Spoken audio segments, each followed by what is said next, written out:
Because you're making light of. No, I'm not. You're making light of the enslavement of people that look like us. You can't make light of that. That ain't nothing you breeze over. I haven't even finished the sentence. How am I making light of anything? You started with some bullshit.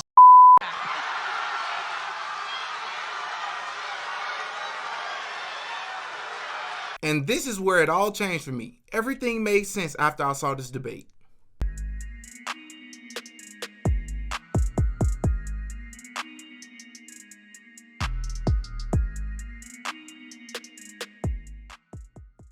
Oh yeah, Didi got a podcast. Man, welcome back to another episode of the Ruling Class Podcast. And of course, it's your boy Didi back up in this bitch with another video. Listen, if you're new to the show, please know your boy is thirsty to grow and to drink some of this unknown beverage. You can help me out by liking this video and subscribing to the channel. But don't worry, I'm going to give you a sec to do that to help me out.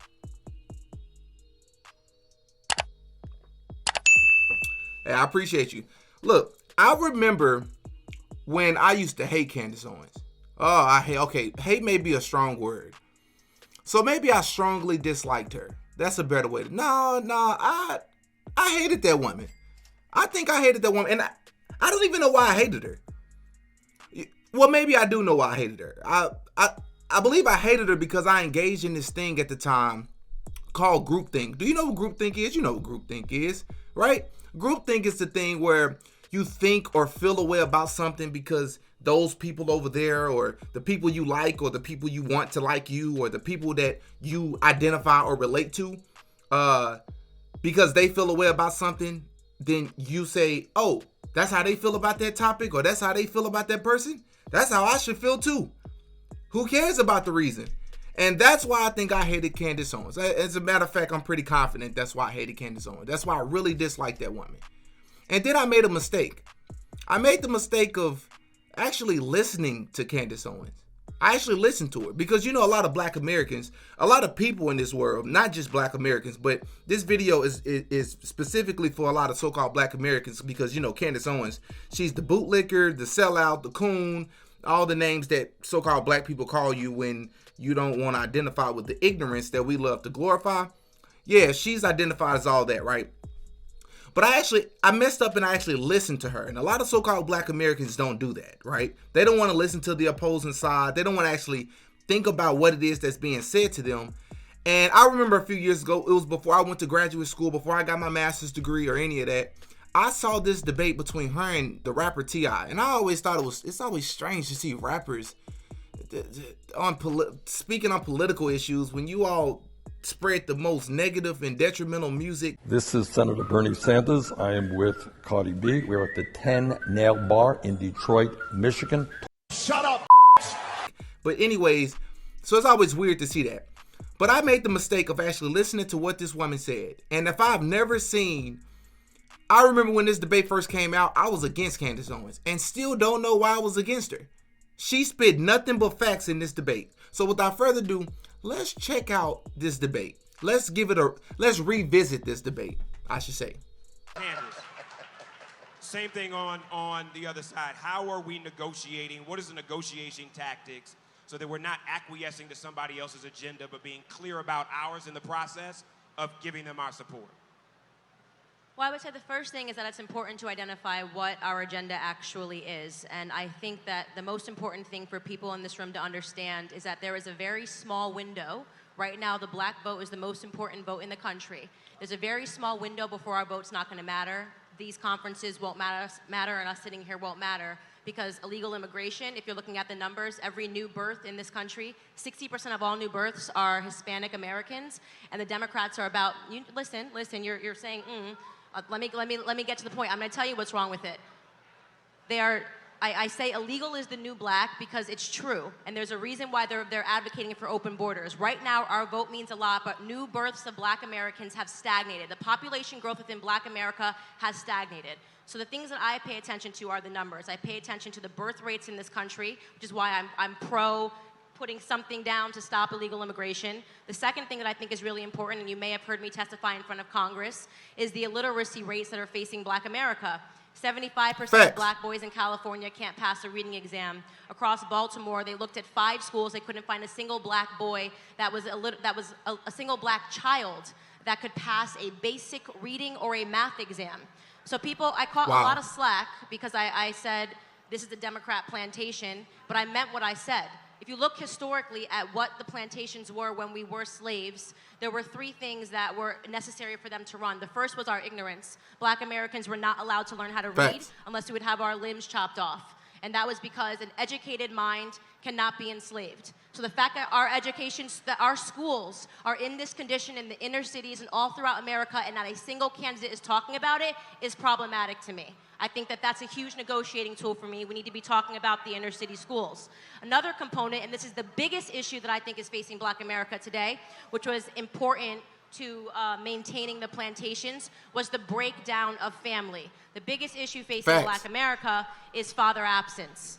We have children that are growing up without their fathers in the home, and that is being incentivized by the government right now via the welfare system. When the government says we'll give you more money if you don't marry the father of your children, you are incentivizing bad behavior in our community. Facts. Has she lied one time yet? And I'm not somebody who's saying be Democrat or be Republican. I think they're 2 wings of the same bird. I think you're saying pick the lesser of 2 evils. I think they're both racist. I don't think either one is for so-called black people. That's my personal opinion on it. So you're not even looking at somebody who's necessarily political here. But my point is the woman is spitting facts, bro. She's spitting nothing but facts. I talk about father deficiency on this channel. Check out this video here. Father deficiency, in my opinion, is the greatest plague, greatest epidemic that's ever, hit this country before, right? Because father deficiency isn't just the father not being in the child's life. Father deficiency also means that the father may be present, but absent, right? That father may still not be giving that child the necessary, vitamins and ingredients, if you will, that child needs to feel, complete, right? So she hasn't lied yet. How can you have a room full of black people hearing nothing but facts and you have a problem with it?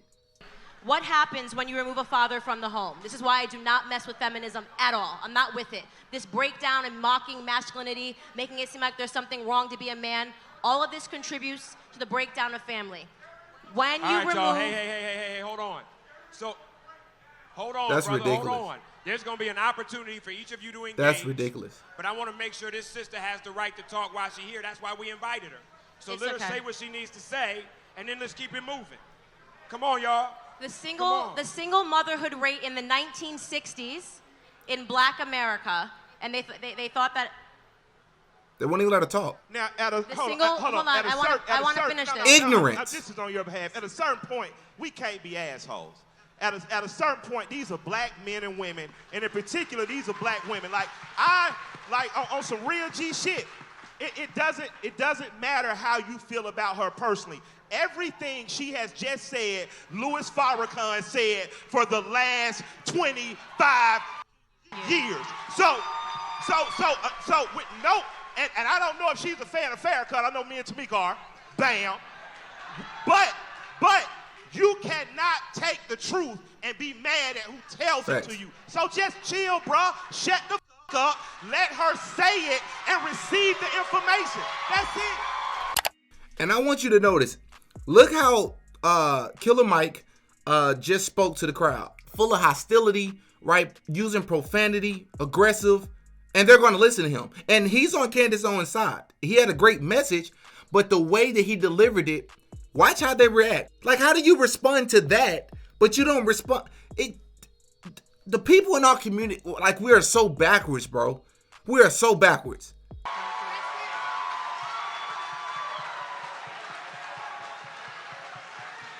I apologize. I digress.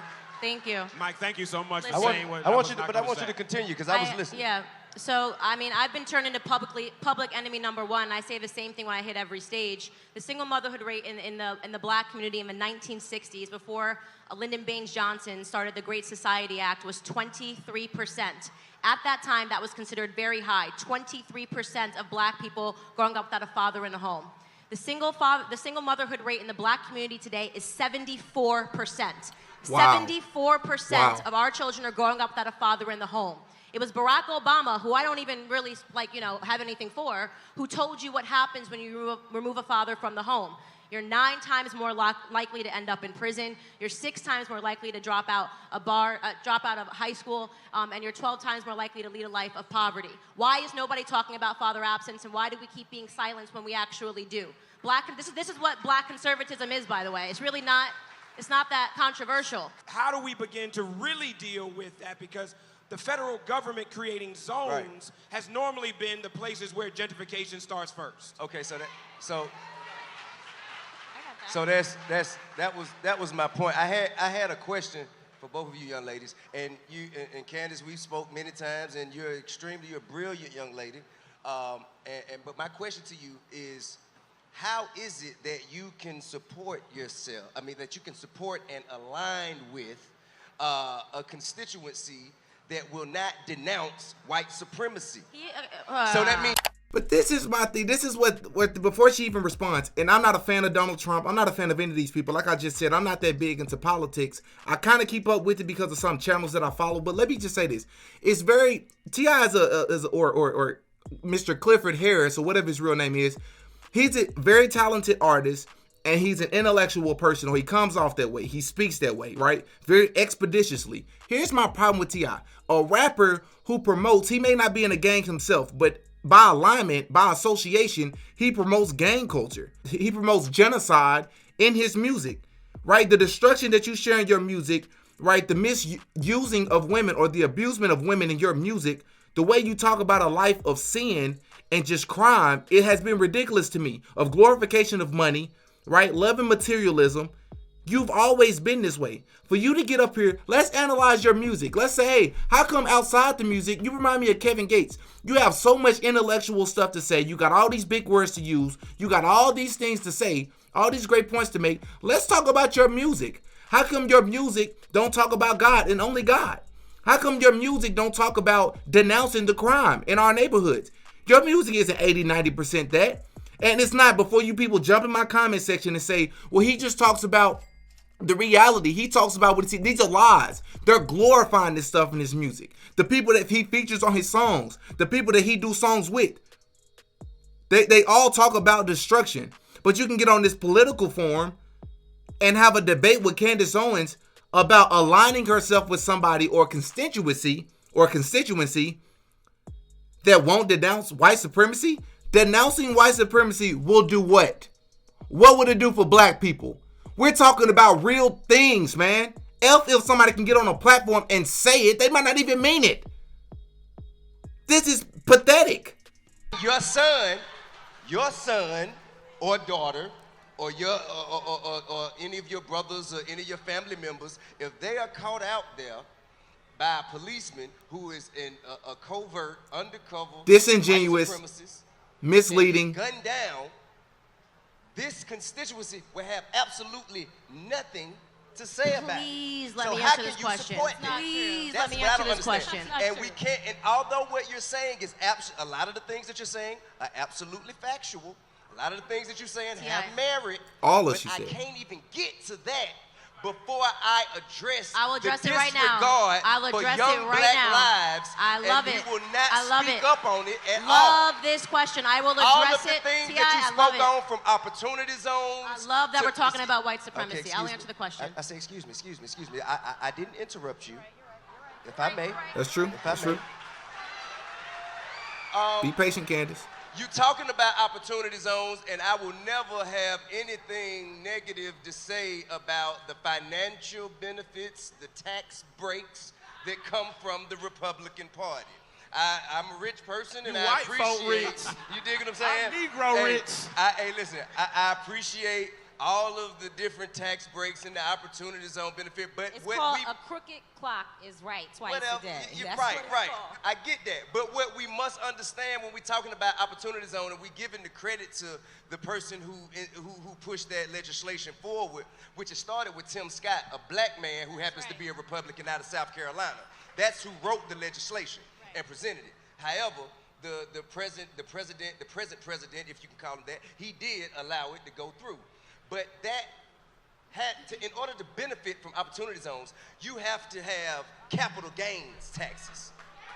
It ain't many black people in these opportunity zones But they that have jobs. capital gains taxes The to jobs. be able to reap the benefits of these things. Therefore, it will be billionaire corporations, other people who ain't from these communities, coming in here building shit that we don't need, doing shit that don't help us, but they do that so they can shelter their taxes. Now, Right. I've been I agree with invested that. in opportunity zones all my motherfucking life.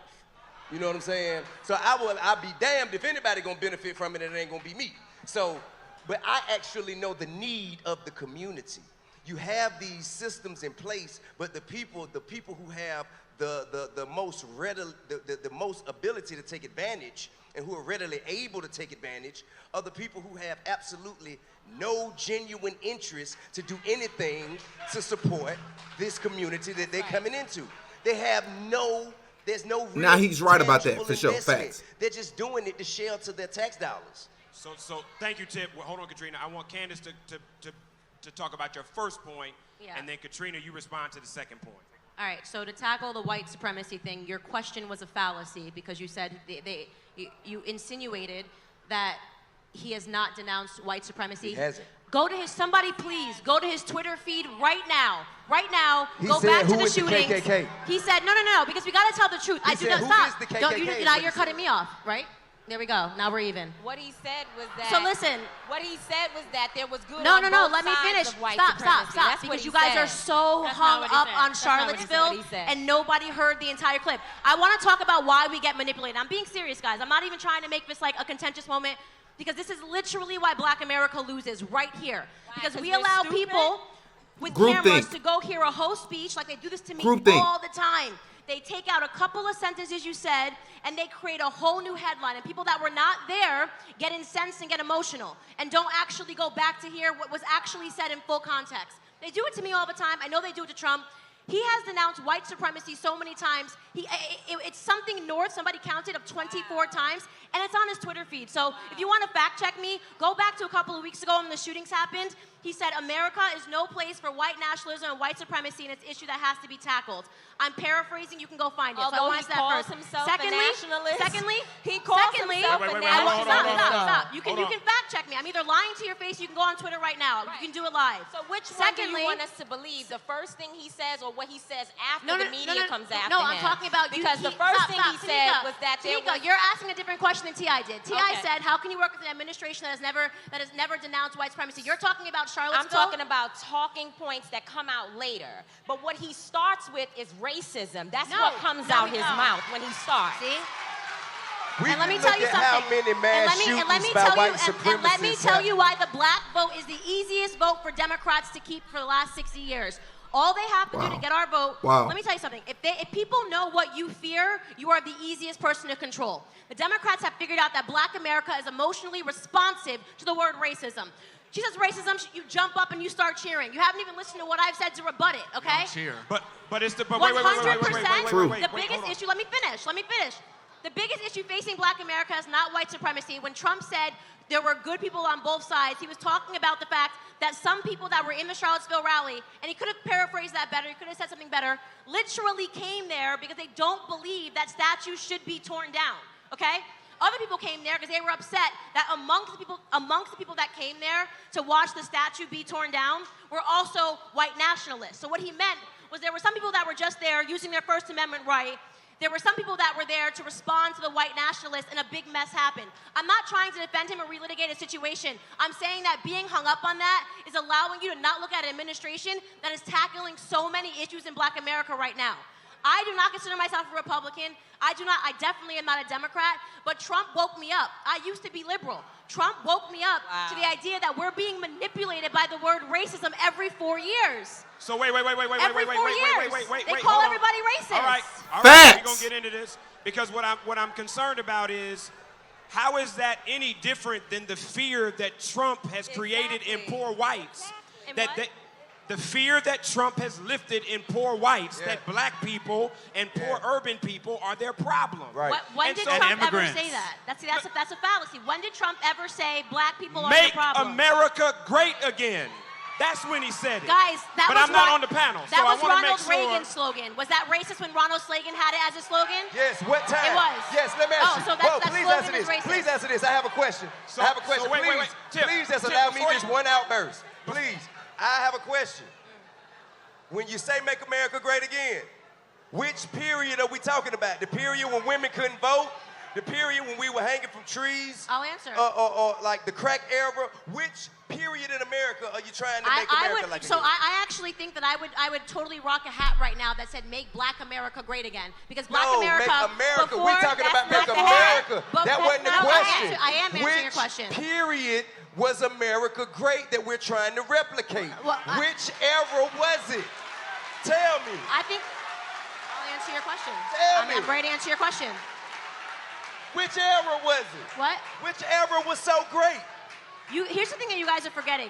America was actually one of the slavery was. I'll say this. This was his best point. Make America great. I've never liked that slogan because for so-called Black Americans, that part T.I. is absolutely right about. I don't know which period he's talking about. I understand right before the Civil Rights era, right? Black, from my understanding, according to the stats, Black Americans were better off, much better off, and doing a lot better, right? Owning land and things of that sort, much better than we are right now. But outside of that, I think she owned him. All over the world. All over the world. America was. I'm not saying it's okay. So why are you saying oh? Hey man.